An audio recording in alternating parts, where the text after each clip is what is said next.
আজ আমি আপনাদেরকে এমন একটি গল্প শোনাতে যাচ্ছি, যেটি শুধু একটি গল্পই না, একটি জীবনের কাহিনী। আসলে গল্পটি হচ্ছে আমার জীবনের কেন্দ্র করে, আমার জীবনের গল্প। আমি কিভাবে অস্ট্রেলিয়াতে আসলাম।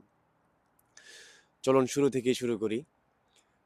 আমার এইচএসসি পরীক্ষার পর আমার সব বন্ধুরা যখন ইউনিভার্সিটি কোচিংয়ে ভর্তি হয়ে যাচ্ছিল, তখন আমি কি করব ভেবে পাচ্ছিলাম না। আমার কি কোচিং করা উচিত নাকি আমার অন্য কোনো কিছু করা উচিত? তো এইসব ভেবে ভেবে কয়েকদিন চলে গেল। তো এর মধ্যে আমি আমার বড় বোনের বাসায় বেড়াতে গেলাম। তো কথায় কথায় কথা উঠলো যে আমার বোন জামাই, তো ওনার নাম হচ্ছে খাজা মাইনুদ্দিন। তো উনি বলল, একটি কাজ করলে কেমন হয়, আমরা যদি সিয়ামকে আইএলটিএস করাই এবং অস্ট্রেলিয়া পাঠানোর জন্য ট্রাই করি, খারাপ হয় না কিন্তু। তখন আমার আম্মা একটু হেসে বলল, গরিবের আবার এত বড় স্বপ্ন? তখন ভাইয়া বলল যে কি যে বলেন, আমি আছি, আপনারা বাকি কাজগুলা করেন। তখন সবাই আমাকে নিয়ে অনেক চিন্তিত, আমাকে অনেকবার জিজ্ঞেস করা হলো। তো আমি বললাম, ট্রাই করে দেখি, ইনশাল্লাহ পারবো। তারপর হচ্ছে আমার বড় বোন আমাকে আবারও বলল, দেখ তুই এখন আর ছোট নেই, একটু ভেবেচিন্তে দেখ, এটা লাইফ রিস্কের ব্যাপার, যদি কোনো কিছু না হয় ওইখান থেকে ফিরে আসার কোনো সুযোগ নেই। তখন আমি বললাম সমস্যা নাই, রিস্ক নিয়ে দেখি কি হয়। তারপর সবাই আমার উপর ভরসা পেল। আমি আর খাজা ভাই সিলেটের উদ্দেশ্যে রওনা হলাম আইএলটিএস এর কোচিং এর জন্য। তো ওইখানে খাজা ভাইয়ের এক বন্ধু ছিল, আমার স্যার আমিন স্যার। তো ওনার কোচিংয়ে আমি ভর্তি হলাম। তো সবার সাথে মিলিয়ে চলছে আমার কোচিং, সব কিছু চলে যাচ্ছে, ভালোই চলছে। 2 মাস 3 মাস গেল, হালকা হালকা কনফিডেন্স পাচ্ছি। তারপর আরও বন্ধুরা ছিল ওইখানে, তাদের সাথে কোলাবোরেশন হলো, ভালোইভাবে চলছিল প্রিপারেশন। কি থেকে যেন কি হয়ে গেল, আমার প্রথম পরীক্ষায় আমি আমার কাঙ্ক্ষিত স্কোর তুলতে পারিনি। তুলতে না পারার জন্য আমি যে কত ভয়ঙ্কর একটি বাস্তবতার মাঝখানে দিয়ে গিয়েছিলাম কয়েকদিন, সেটা শুধু আমিই জানি। তারপর আমি আবার ব্যাক করি আমার বড় বোনের বাসায়। আমি আবারও প্রিপারেশন নেওয়া শুরু করি। যা হয়েছে হয়েছে, এখন আরেকবার ট্রাই করে দেখি কি হয় না হয়। তখন আমার কাজ ছিল শুধু পড়া, খাওয়া, দেন এগিন পড়া, এতটুকুই। কিন্তু এর মাঝখানে আমি অনেক বহুরূপী মানুষ দেখেছি এবং চিনেছি। আমাদের আশেপাশে অনেক মানুষ আছে যারা শুধু মানুষের সফলতা নিয়েই তাকে উৎসাহিত করে, আর তার ব্যর্থতার কোনো গল্প যদি থাকে তখন তাকে নিয়ে উপহাস করে। তো এমনই একটি গল্প হয়েছিল আমার সাথে। এই গল্পটা আমাকে না বলা হলেও আমার মেজো বোন শুনেছিল। তো উনি একদিন কান্না করে আমাকে বলছিল, তোর ভিতরে যদি রক্ত মাংস থাকে তাহলে তুই দেখ কি করতে পারস, আর নয়তো ছেড়ে দে। ওই কথাটা আমাকে ভীষণভাবে আঘাত করে। আমার স্টিল পশমগুলো দাঁড়িয়ে যাচ্ছে শরীরের। তখন আমি আমার নিজেকে প্রশ্ন করলাম, আচ্ছা আমি কি আসলে এরকম? আমাকে কি দিয়ে হবে না? আমি কি করতে পারবো না? দেখি কি হয়। তারপর আরো বেশি প্রেসার দিলাম নিজেকে। অনেক কষ্ট করেছি। সারাদিন আমার বোনের ল্যাপটপের মধ্যে আমি রিডিং প্র্যাকটিস করতাম, লিসনিং প্র্যাকটিস করতাম, পরীক্ষার পরে পরীক্ষা দিতাম, মক টেস্ট দিতাম, নিজে নিজেই টেস্ট করতাম আমার কোথায় ইমপ্রুভ হয়েছে কিনা। দেন আমি একটা প্ল্যান মেক করলাম যে আমি আমি যতটুকু পারি এতটুকু মানুষকে শেখানো ট্রাই করি। তাতে তারা আমাকে ভুল ধরে দিতে পারবে। দেন আমার কোথায় লিগেন্স আছে ওই জিনিসগুলো আমি খুঁজে বের করতে পারবো। তারপর আমি একটি ফেসবুক গ্রুপ খুলি যে আইএলটিএস প্রিপারেশন নিচ্ছেন এরকম যদি কেউ থাকেন তাহলে আমার সাথে যোগাযোগ করুন, আমরা একসাথে প্রিপারেশন নেব। দেন অনেক মানুষ রেসপন্স করে, প্রায় 50+ মানুষ আমার সাথে জয়েন হয়। দেন আমরা গুগল মিটে ক্লাস করতাম রাতে, সবাই সবার ভুল ধরতাম, কোথায় কি সমস্যা হচ্ছে এগুলা যাচাই করতাম। সবকিছু করার পর এখন নিজের ভিতরে কনফিডেন্স পাচ্ছি, না এবার আমাকে দিয়ে হবে। আমি আবারও সেকেন্ড পরীক্ষার জন্য বুক করি। এবারও আমি সিলেটে পরীক্ষা দেই। এই পরীক্ষা ছিল আমার কুরবানি ঈদের 3 দিন আগে ছিল মেইন এক্সাম, আর কুরবানি ঈদের পরের দিন ছিল আমার স্পিকিং এক্সাম। তো বাড়িতে সবাই যখন ঈদের আনন্দতে ব্যস্ত, তখন আমি ঈদের দিন বিকালবেলা রওনা দিলাম সিলেটের উদ্দেশ্যে। সিলেট চলে গেলাম। ওইখানে গিয়ে আমার দোলাভাই যেহেতু পুলিশ অফিসার, তো উনার কথা মতো উনার বন্ধুর কাছে আমি চলে গেছিলাম হচ্ছে পুলিশ কোয়ার্টারে। তো আমি ওইখানে ছিলাম একদিন, থেকে আমি আমার স্পিকিং পরীক্ষাটি দেই। কিন্তু স্পিকিং পরীক্ষা দেওয়ার আগ মুহূর্তে এত মুষলধারে বৃষ্টি হচ্ছিল, আর সাথে মনে হচ্ছিল এবার মনে হয় আমার কষ্টগুলা বৃষ্টির পানির সাথে ঝরে চলে যাবে। তখন কোনোভাবে যাওয়ার কোনো ওয়ে পাচ্ছিলাম না। আমি ভাইয়াকে এবার ফোন দেই যদি একটি ছাতা কোনোভাবে ম্যানেজ করা যায়। তারপর একজন পুলিশ এসে আমাকে একটি ছাতা দেয়। আমি ছাতাটি নিয়ে বের হয়ে যাই। আমার পরীক্ষা ছিল ৩:৪৫-এর দিকে, আর বৃষ্টি প্রায় শেষ হয়েছিল আনুমানিক ২টার দিকে। দেন আমি গেলাম, কনফিডেন্স পাচ্ছিলাম যে না আজকে হয়ে যাবে, এবার আর কোনো সমস্যা হবে না। স্পিকিং এক্সাম দিলাম, হাসিখুশি মুখে বেরিয়ে আসলাম। তারপর আমি আর দেরি না করে ব্যাগ গুছিয়ে আমি আবার ব্রাহ্মণবাড়িয়ার উদ্দেশ্যে রওনা দিলাম। তারপর সবকিছু ঠিকঠাক ১৩ দিন পর যখন রেজাল্ট এলো, আমি আমার লাইফে কোনো রেজাল্টে আমার চোখ দিয়ে পানি আসে নাই। অনেক পরীক্ষা দিয়েছি জীবনে, বোর্ড এক্সাম দিলাম, অনেক কিছু দিলাম, কিন্তু কোনো এক্সামে আমার চোখ দিয়ে পানি আনতে পারে নাই। শুধু আইএলটিএস এর স্কোরটা আমার অজান্তেই আমার চোখ দিয়ে পানি চলে আসে। আমি সর্বপ্রথম আমি আমার বাবার কাছে যাই। দেন আমার বাবাকে জড়িয়ে ধরে আমি বলি যে আমার হয়ে গেছে।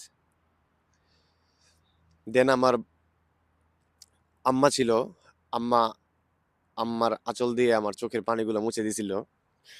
তো ওইটা গ্রামের মধ্যে ছিল, সবাই তাকিয়েছিল যে আসলে কি হয়েছে, কি হয়েছে, কোনো সমস্যা হয়েছে কিনা।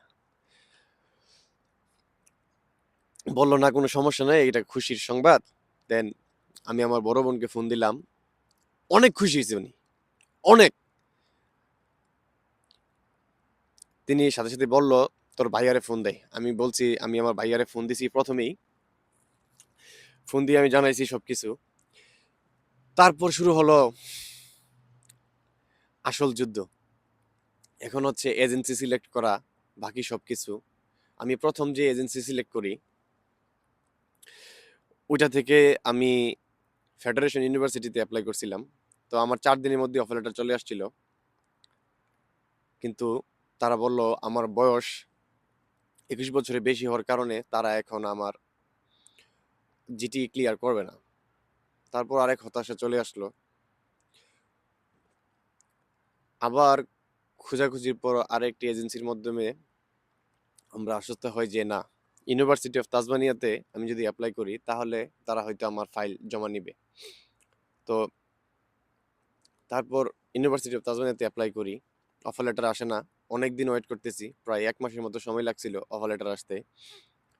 অফার লেটার চলে আসলো। দেন হচ্ছে জিটিএ ক্লিয়ারেন্সের কাজ। জিটিএ ক্লিয়ারেন্সের জন্য যত লিকুইড অ্যাসেট আছে সবগুলা জমা দিলাম, সবকিছু। এর মধ্যে যে কতবার ঢাকা যাওয়া হলো আসা হলো বলার বাইরে। এই রোদ বৃষ্টি সবকিছু উপেক্ষা করে আমি একবার একা যাই, তারপর আমার মাকে নিয়ে যাই, তারপর আমি আবার একা যাই। এই চলছিল হচ্ছে আমার জীবন। তো সবকিছু হলো জিটি ক্লিয়ারের পর। তো আমাকে বললো এসওপি রাইট করতে। তো এসওপি আমি 2বার লিখলাম। তো প্রথমবার আমার কাছে মনে হইলো না এটা হয় নাই, তারপর আমি সেকেন্ড বার জমা দিলাম। এসওপি ইউনিভার্সিটি অফ তাসমানিয়া থেকে রিজেক্ট করে দিয়েছিল, যে বলছে না। তারপরে বলল যে এগেইন সাবমিট করতে। তারপর আমি একটা ভাইয়ার হেল্প নিলাম, হেল্প নিয়ে এসওপি আবার লিখে জমা দিলাম। এবার হয়ে গেল। তো সবকিছুই হলো, এখন হচ্ছে পেমেন্ট করার পালা। বাট এর আগে এক বিস্ময়কর ঘটনা ঘটে গেল আমার সাথে। আমার পাসপোর্ট হঠাৎ করে উধাও। আমি আমার পাসপোর্ট কোথাও খুঁজে পাচ্ছি না। ওই দিন পুরা বাসায় প্রায় আঁধার নেমে আসলো। সবাই তন্ন তন্ন করে এদিক সেদিক খোঁজাখুঁজির পরে পাসপোর্ট পাচ্ছিল না। আমাকে বিভিন্ন ধরনের ব্লেম দেওয়া হচ্ছিল কজ আমি হচ্ছে ক্রিকেট খেলতাম অনেক বেশি। তো তারা ভাবতো যে আমি হয়তো আমার পাসপোর্ট নিয়ে ক্রিকেট খেলতে চলে গেছি বা কোথাও হারিয়ে ফেলেছি। তো আসলে কেউ পাসপোর্ট নিয়ে কোথাও যায় না। আমি হচ্ছে আমার রুমের ড্রয়ারে রাখছিলাম। আমার স্পষ্ট মনে আছে। বাট হয়তো আমার ছোট বোন অথবা কেউ এটা গুছানোর মাধ্যমে অন্য কোথাও নিয়ে রাখছে, তাদের হয়তো মনে নেই। সারা বাড়ি খোঁজার পরেও সকাল থেকে শুরু করে সন্ধ্যা পর্যন্ত কোথাও পাচ্ছিলাম না। তারপর আমার ছোট চাচী আসলো, এসে বলল, "তোদের পুরান কোনো স্থান অথবা যেগুলো কখনো হাত দিস নাই ওইগুলো খুঁজে দেখ।" তারপর আমার বোন মিথিলা তো হঠাৎ করে একটি পুরান ড্রয়ার ওপেন করা মাত্রই পাসপোর্টটি বের হয়ে আসলো। সবাই একটু হাফ ছেড়ে বাঁচলো। আমি ভাবছিলাম আমার হয়তো অস্ট্রেলিয়া যাওয়ার স্বপ্ন এখানেই শেষ। কজ পাসপোর্ট ছাড়া তো আর কোনো কিছুই হবে না। এর পরের দিন হচ্ছে পেমেন্ট করার পালা। তো আমার পেমেন্টের ডেট ছিল ক্রিসমাসের আগের দিন। দ্যাট মিনস ক্রিসমাসের পর অস্ট্রেলিয়া সবকিছু বন্ধ ৫ থেকে ৬ দিনের জন্য। বাট আমার ডেডলাইন ছিল last day 24th of December. কোনোভাবেই কোনো কিছু হচ্ছিল না। আমি যেই ব্যাংক থেকে আমার এফডিআর করি তারা কোনোভাবেই বাংলাদেশ থেকে স্টুডেন্ট ফ্লাইটের মাধ্যমে ইউনিভার্সিটিতে পেমেন্ট করতে পারতেছিল না। একটির পরে একটি ধাক্কা লাগতেই থাকলো আমার জীবনে। আমি বুঝতেছিলাম না কি করবো, কিভাবে কি করা যায়। তারপর আমার আন্টি থাকে হচ্ছে সিডনিতে, রত্না আন্টি। তো উনার সাথে যোগাযোগ করা হলো। তো একসাথে এতগুলা টাকা আসলে হঠাৎ করে ম্যানেজ করা কষ্টকর। তারপর আমরা ডিসিশন নিলাম সবার সাথে বসে যে না, এই টাকাটা আমরা বাংলাদেশ থেকে ওনার কাছে পাঠাবো, দেন উনি পেমেন্ট করে দিবে। তো পরদিন আমরা সকালবেলা ওনার কাছে বাংলাদেশ থেকে টাকাটা পাঠালাম, কিন্তু উনার ব্যাংকের লিমিট না থাকার কারণে উনি প্রথমবার পেমেন্ট করতে পারে নাই। তারপর উনি আবার ব্যাংক থেকে ওনার লিমিট ইনক্রিজ করে পেমেন্ট করে দেয়। তারপর শেষ হলো পেমেন্টের পালা সবকিছু। ২ দিন পর আমি আমার ইউনিভার্সিটি থেকে কনফার্মেশন পেয়ে গেলাম যে আমার পেমেন্ট তারা রিসিভ করেছে। তারপর আমাকে সিভি দিয়ে দিল। সিভি পাওয়ার পর ঢাকাতে গিয়ে আমি বায়োমেট্রিক, তারপর হচ্ছে আমার মেডিকেল সম্পূর্ণ করি। মেডিকেল সম্পূর্ণ করার ১০ দিন পর ২৪ জানুয়ারি দুপুর ১২টার দিকে আমি আমার ভিসা পাই। অস্ট্রেলিয়াতে সব হচ্ছে ই-ভিসা। তো আমি যখন এমই অ্যাকাউন্টে চেক করি তখন লেখা ছিল যে আমার ভিসা গ্র্যান্টেড। তো এই যে একটা অনুভূতি, পুরো একটি জার্নি ৪ থেকে ৫ মাস আমার জীবনে কি কি গেছে আমি শুধু জানি। দেন সবকিছু শেষ করে আমি ১৭ই ফেব্রুয়ারি বাংলাদেশ থেকে অস্ট্রেলিয়ার উদ্দেশ্যে রওনা দেই। তারপর থেকে এই চলছে জীবন। সবাই দোয়া করবেন আমার জন্য, সামনে যেন ভালো কিছু করতে পারি। আর এই ভিডিওটির উদ্দেশ্য হলো, যদি আমার মতো কেউ হয়ে থাকেন যে আপনারা বুলিং এর শিকার হচ্ছেন অথবা মানুষ থেকে আপনাকে হাসাহাসি করতেছে, আপনি কোনো কিছু করতে পারতেছেন না, তাহলে এই ভিডিও থেকে শিক্ষা নিতে পারেন। হাল ছাড়বেন না, কাজে লাগান। আল্লাহ আপনার জন্য অবশ্যই ভালো কোনো না কোনো কিছু সামনে রাখছে। তো সবাই দোয়া করবেন আমার জন্য। আর আপনাদের যদি এরকম কোনো গল্প থাকে তাহলে আমার কমেন্ট ভিডিওর কমেন্টে লিখতে পারেন। আমি অবশ্যই আপনাদের গল্পটা পড়ব। এই আশা রেখে আমি আমার গল্প শেষ করছি। আসসালামু আলাইকুম।